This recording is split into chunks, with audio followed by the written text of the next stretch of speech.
O primeiro que é o Áries, o segundo é o Touro, o terceiro é o Gêmeos.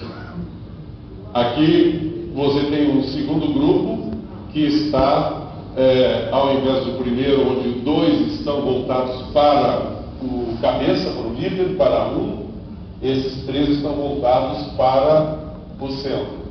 Estão focados ou estão próximos do centro do quadro.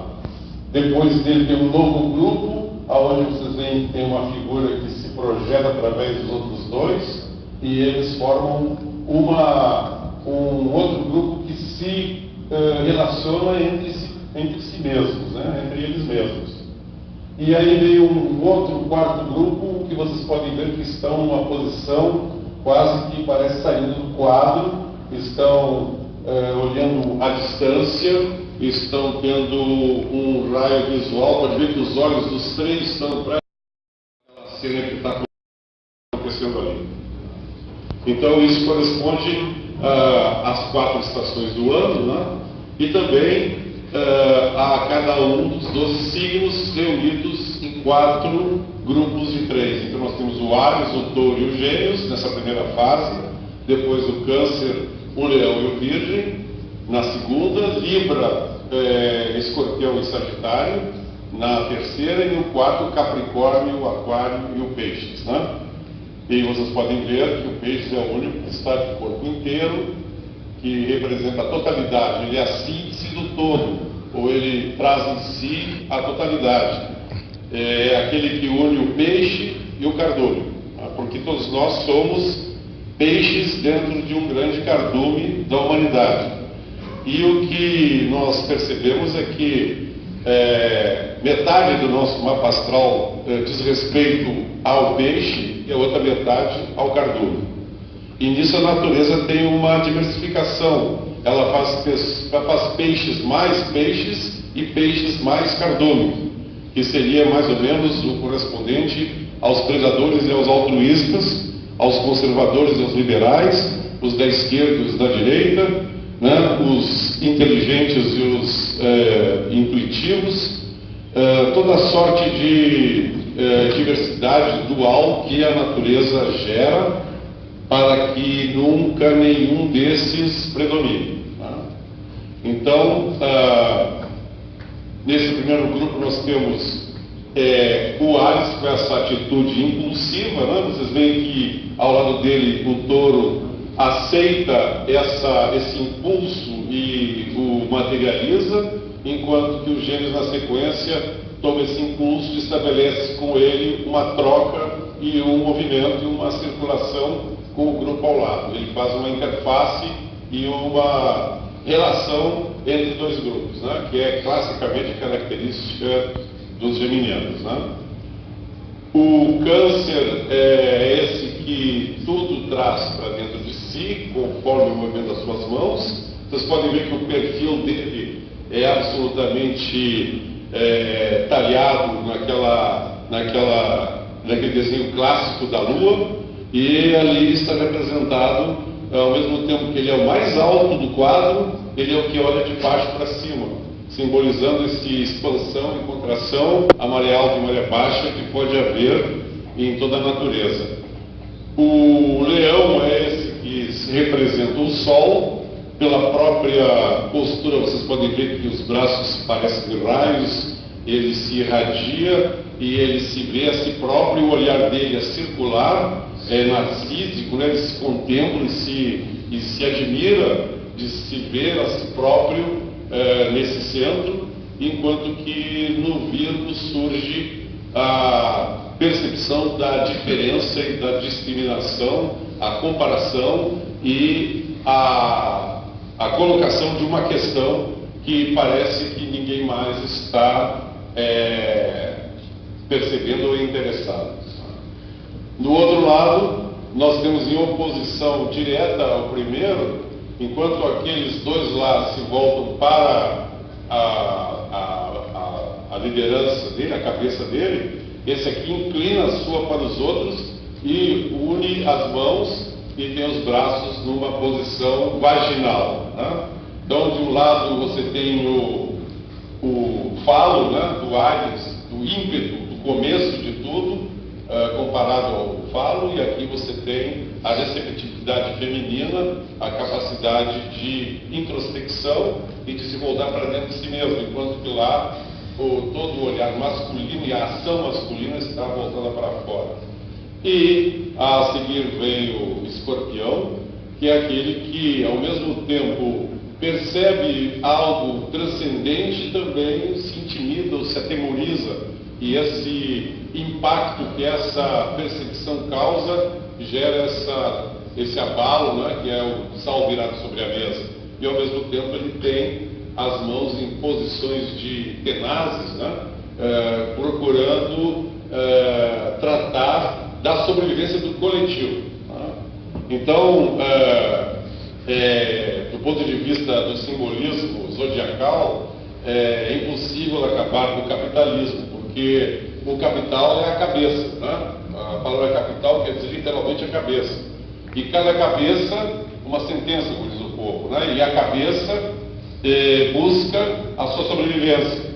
E sempre vai ter aquele que vai ter mais inteligência, ou mais força, ou mais recursos para se impor ou para sobreviver de forma mais farta ou buscando a sua perpetuação sobre os outros. Então aqui em Libra você tem o oposto, que é esse que se volta para a sobrevivência do coletivo, que é o que o Escorpião irá buscar. E essa sobrevivência precisa ter uma lei, uma ordem, uma ética, uma moral e um bom costume. E esse é o Sagitário, que representa essa necessidade de que essa força da sobrevivência coletiva tenha algum tipo de direção, de meta, de prioridades, de alvos, e por isso os antigos colocaram aí o arqueiro. Você pode ver que quase que você pode ver um arco e uma flecha naquela figura. Né? A seguir surge esse último grupo que, como eu disse, está saindo de cena. Né? Então, este daqui, ao contrário do quarto, que é o canceriano, né? Que traz tudo para dentro, você pode ver que esse tenta colocar-se como um observador, né? Como alguém que pudesse estar fora da cena. Né? Então, ele parece que pede um tempo, ele ao mesmo tempo se coloca com uma certa expressão de ceticismo, ou parece que ele precisa pôr as mãos, ele precisa fazer a sua própria experiência para poder acreditar, ou poder assumir uma atitude objetiva em relação ao que está acontecendo. Aí você tem logo em seguida o Aquariano, que é esse que põe a mão sobre o Capricórnio e toca com a outra o Sagitário, que é esse que une esse cardume. Né? Se lá na ponta nós temos o peixe, aqui nós chegamos no cardume, que aqui é esse chamado de peixes. Né? Então, aqui essa coletividade, essa humanidade se está então unida nesse símbolo, aonde em cada indivíduo esse cardume se funde e se reencontra.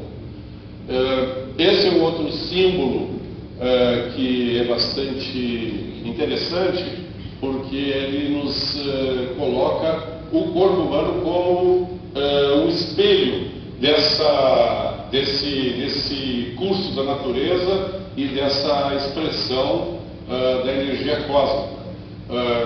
A criança no útero materno encontra-se dobrada sobre si própria numa posição exatamente oposta a essa.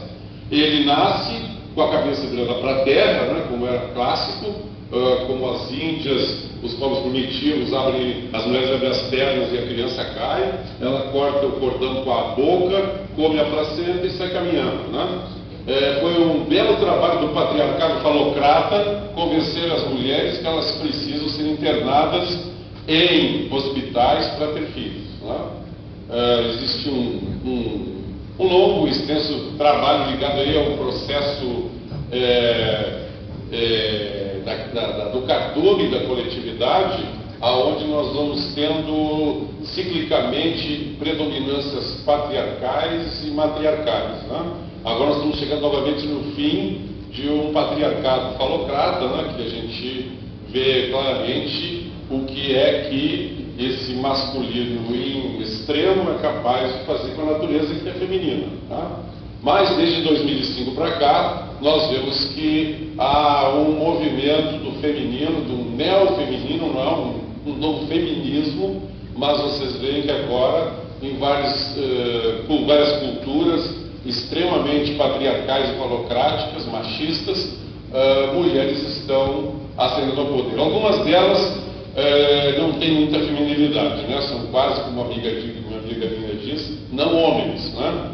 Tipo a Dilma, Merkel, né? Porque não tem muita flexibilidade, ainda estão muito ainda incrustadas no patriarcado. Mas esse está sendo abalado profundamente em suas raízes, o que é uma coisa muito saudável, a meu ver.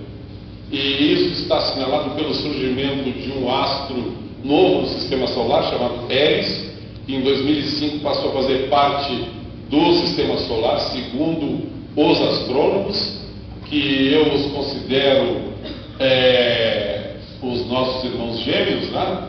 O Castor e Pollux, o astrólogo e o astrônomo, e é eles que têm o mandato atual de nomear o céu e de determinar quais são os astros que fazem parte. Plutão virou um planeta não, e Ceres foi colocado no mesmo patamar.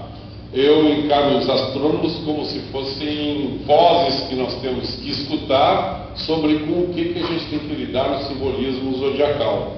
E esse advento de Eris é exatamente correspondente também ao advento de minorias, de grupos que estavam segregados e que começam a reagir e a ter uma força de atuação no mundo. Isso naturalmente gera também uma reação conservadora, reacionária e que tenta sufocar isso, que é o processo natural da vida, a meu ver. Então,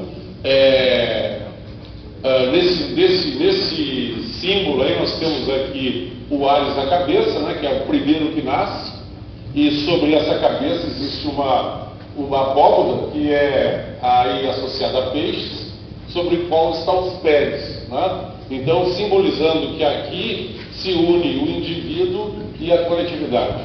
É o peixe e o cardume fundido em cada pessoa. E diferentes pessoas possuem diferentes proporções de peixe e de cardume em si próprios. Tá? Então você vai ter extremos de idealistas e pessoas dedicadas à coletividade, até o extremo do auto-sacrifício, tipo Gandhi, o Mandela. Nós temos diversos exemplos disso, como você também vai encontrar o predador extremo, que é capaz de atuar com todos os recursos que possa ter em função de perpetuação do seu poder e da sua espécie, dos seus gêneros. Né? Então, o Áries representa esse impulso que se materializa e se realiza em Touro e que se multiplica e que se divide em Gêmeos.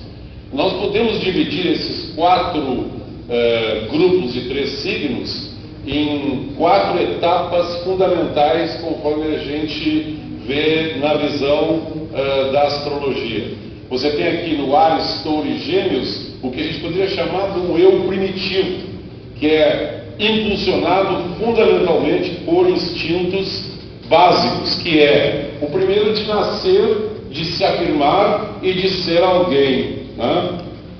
Por mais que nós tenhamos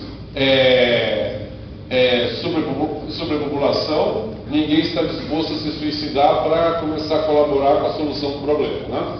Todos querem ser, todos querem viver, todos querem se afirmar. Isso é o Áries, quer dizer, a criança nasce, o próprio nascimento dela já é uma ruptura, já traz uma transformação e já traz uma mudança.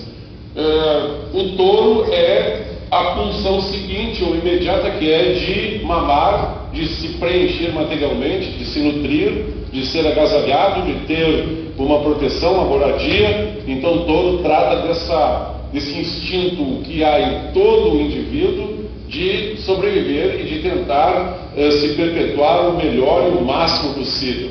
Aí depois vem a terceira etapa dessa primitividade, que é o aprendizado, que é a imitação, que é a absorção da comunicação, a imitação como uma forma de estabelecer uma interação, uma troca e um relacionamento com o meio. E aqui você tem o masculino, o feminino, o pai, a mãe e o filho, que ao mesmo tempo é o indivíduo que tem metade do pai e metade da mãe. Isso os antigos já sabiam muito antes de existir DNA. E ao mesmo tempo será um novo indivíduo. E aí nós teremos câncer, que é a formação da família. Então aqui nessa casa 4, nesse signo, surge o começo de uma percepção, de uma consciência de si próprio, mas que é totalmente lunar, ou seja, ela é espelhada, ela não tem uma luz própria, ela tem um brilho refletido, que é o brilho refletido daquilo que ele percebe do pai, da mãe, dos irmãos, que são gêmeos, né, dos vizinhos, dos colegas, de tudo aquilo que vai formando a sua base psicológica e emocional. São os folclores, os hábitos, as tradições nas quais ele é desenvolvido e é educado. Então, se eu falo porta, né, porque eu ouvi lá na minha infância todo mundo fala porta lá no Rio Grande do Sul. No Rio de Janeiro é porta, né? Lá no Sul é pastéis e aqui é pastel, né? No Rio de Janeiro. Então, o sotaque é uma das manifestações desta absorção desses valores culturais e também ambientais, né? Uma boa parte das atitudes culturais são relacionadas com o meio ambiente, né? E aí nós temos então o começo da formação do eu individual, que é o Câncer, o Leão e o Virgo. À medida que esse sujeito cresce, ele vai descobrindo que, além dele ser parte de uma família, ele tem alguma coisa que difere do irmão, da irmã, do pai e da mãe. Então aí ele começa a chegar no sol, ou uma percepção de si próprio. E à medida que essa percepção de si mesmo evolui, ele entra em Virgo, porque ele começa a descobrir que, assim como ele é diferente, outros e todos são diferentes. Então ele começa a se comparar, ele começa a observar essa diversidade, e aí então ele formou o seu eu individual. Então, se uma pessoa tem muitos astros nesse quadrante que há de touro Gêmeos, você pode esperar dessa pessoa uma característica mais impulsiva e mais voltada para as suas necessidades básicas de sobrevivência, afirmação e comunicação.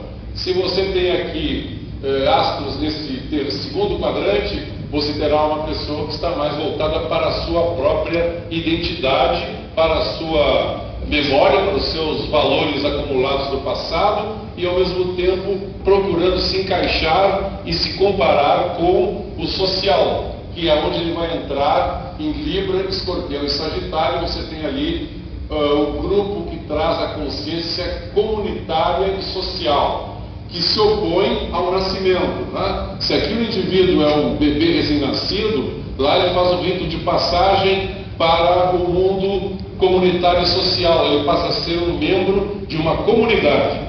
Ele não é mais só membro de uma família, mas ele passa a ser também membro da comunidade dos campinenses, né? Então, isso gera uma morte e uma ruptura e uma negação desses impulsos instintivos, porque só pode viver em comunidade e sociedade aquele que de alguma maneira consegue dominar seus próprios impulsos e seus próprios instintos. Por isso que a penetração no social é acompanhada pelo signo da morte, que é o Escorpião, que é uma metamorfose, é uma transformação. O Escorpião era um bicho de 3 metros de comprimento, que vivia na água. Ele é primo da lagosta e do caranguejo, e veio para a Terra, né? E ele foi se adaptando às necessidades do mundo há 400 milhões de anos atrás. Ele é bem mais antigo que os bipedalinos, primatas avançados,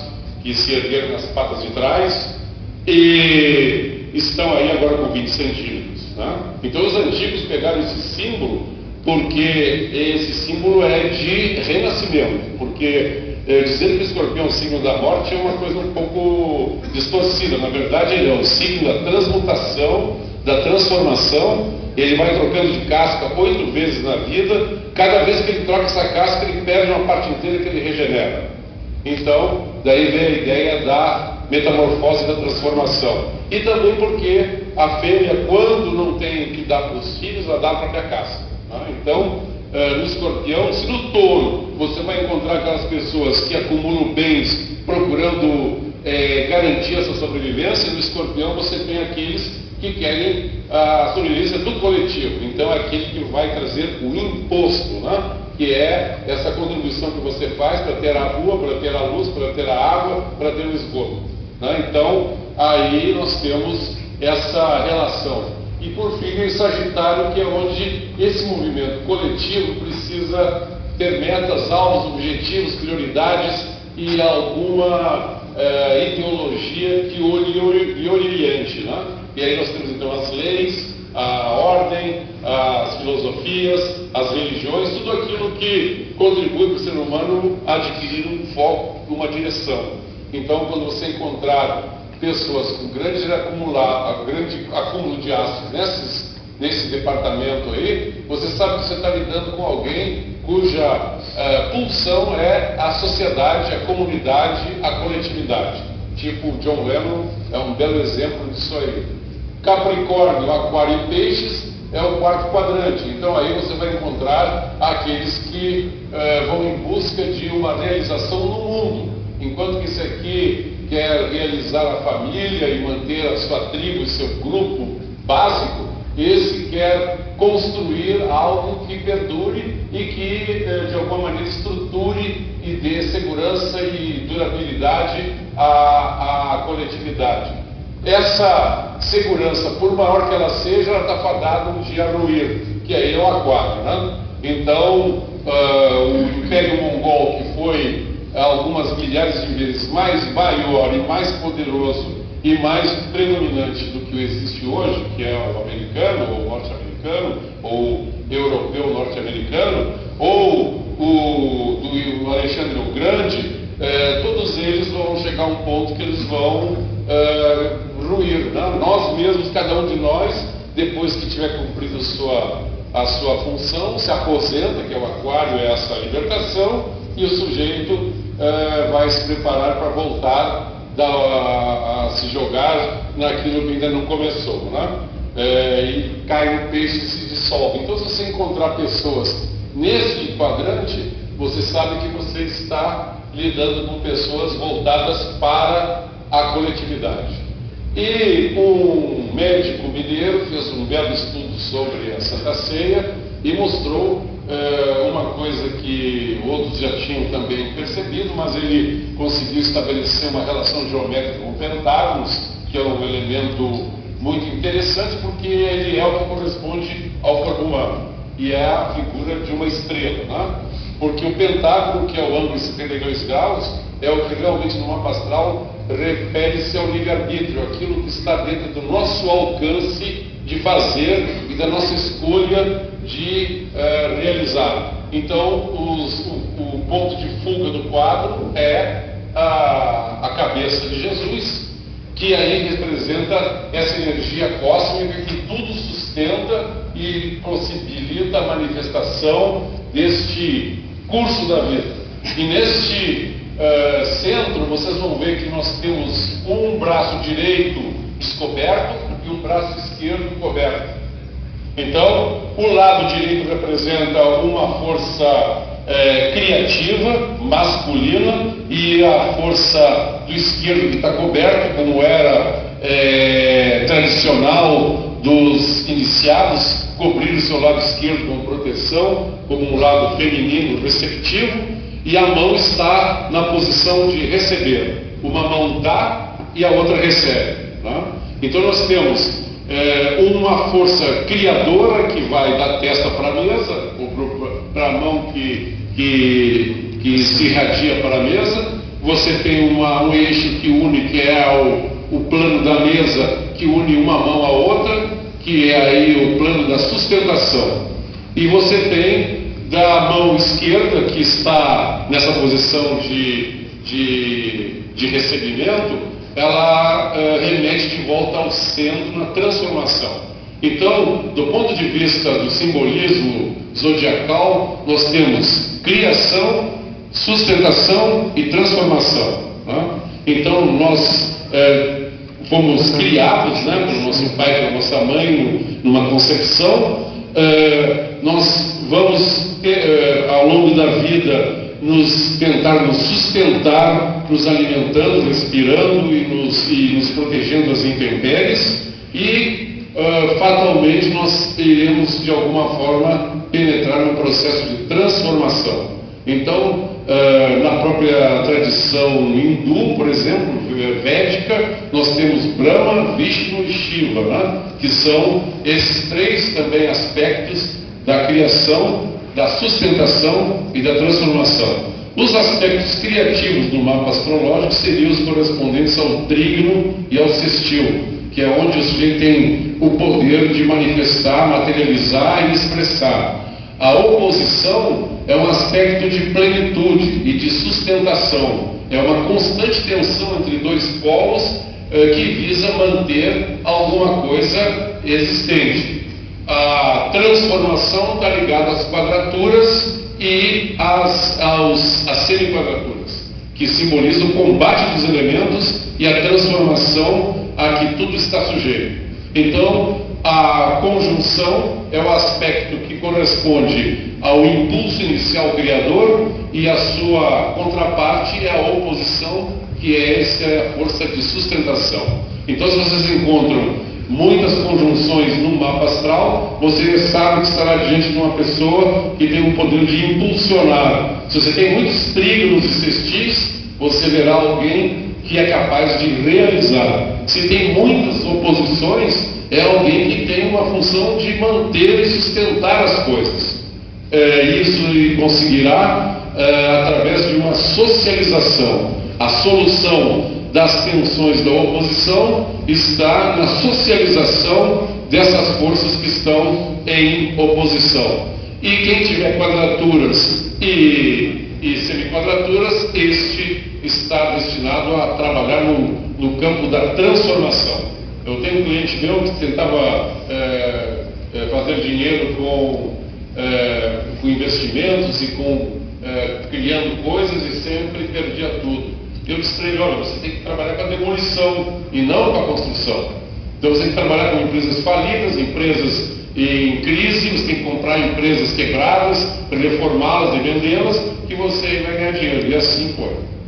Bom, o tempo foi pouco e os assuntos são sempre muito vastos, mas espero que tenha lançado uma luz, e vocês podem ficar tranquilos que a humanidade de alguma maneira vai encontrar suas soluções. Nós estamos sem dúvida vivendo um período de crise, mas não se trata de nada que não possa ser transformado. Tá bom? Obrigado e boa noite.